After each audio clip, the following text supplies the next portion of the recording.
Bertawakal kepada Allah termasuk ibadah yang dengannya kita menyembah Allah subhanahu wa ta'ala. Karena di dalam Al-Quran, Allah subhanahu wa ta'ala memerintahkan kepada kita untuk bertawakal kepadanya. Bahkan Allah tabaraka wa ta'ala menggantungkan keimanan kepada tawakal. Wa 'alallahi fatawakkalu in kuntum mu'minin. Dan hendaklah hanya kepada Allah kamu bertawakal kalau kamu benar-benar beriman. Bagaimana caranya merealisasikan tawakal ini? Ibnu Rajab rahimahullahu ta'ala dalam kitab beliau Jami'ul Ulumi wal Hikam mengatakan, wa haqiqatu tawakkul sidqu timadil qalbi 'ala Allahi azza wa jalla. Hakikat tawakal itu adalah jujurnya hati dalam bergantung kepada Allah subhanahu wa ta'ala fi istijlabil masalih wa daf'il madar, untuk meraih kemaslahatan dan menolak kemudaratan, atau meraih manfaat dan selamat dari bahaya. Min umurid dunya wal akhirati kulliha, dalam urusan-urusan dunia dan akhirat seluruhnya. Wakilatul umur kulliha ilaihi, dan memasrahkan semua urusan hanya kepada Allah.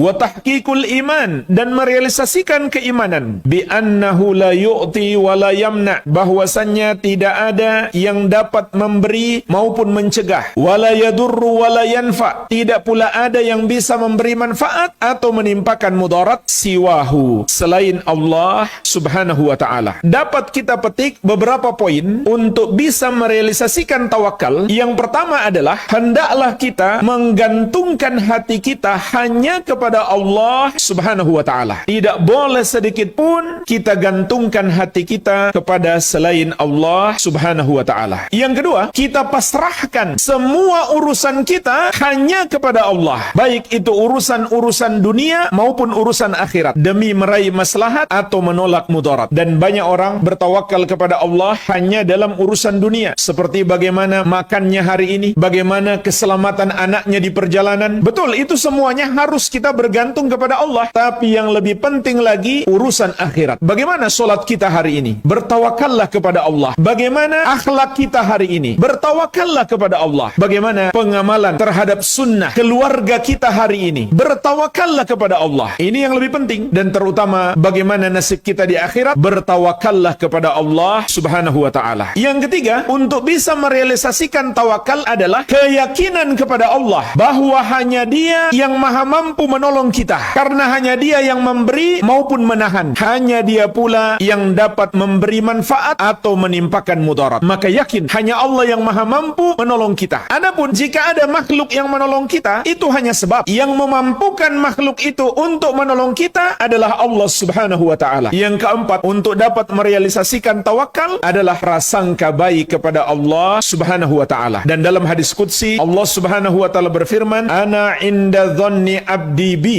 aku sesuai dengan prasangka hambaku kepadaku. Maka hendaklah kita prasangka baik kepada Allah subhanahu wa ta'ala. Yang kelima, kalau kita sempurnakan dengan memperbanyak doa dan amal soleh, tentu tawakal kita semakin sempurna. Karena Allah subhanahu wa ta'ala berjanji, ud'uni astajib lakum, berdoalah kepadaku, pasti aku kabulkan doamu. Dan Allah subhanahu wa ta'ala juga berjanji, wa may yattaqillaha yaj'al lahu makhraja wa yarzuqhu min haitsu la yahtasib. Barang siapa bertakwa kepada Allah, maka Allah akan berikan jalan keluar baginya, dan dia akan diberikan rezeki dari arah yang tidak dia sangka-sangka. Yang keenam, disertai dengan usaha, menempuh sebab. Karena syariat menyuruh kita menempuh sebab. Tawakal tidaklah menafikan sebab. Yang penting hati kita tidak bergantung kepada sebab. Syariat menyuruh kita berusaha. Allah subhanahu wa ta'ala berfirman, wa idza qudiyatis salatu fantashiru fil ardi wabtagu min fadlillah. Maka apabila solat telah ditegakkan, maka bertebaranlah kamu di muka bumi dan carilah rezeki dari anugerah Allah subhanahu wa ta'ala.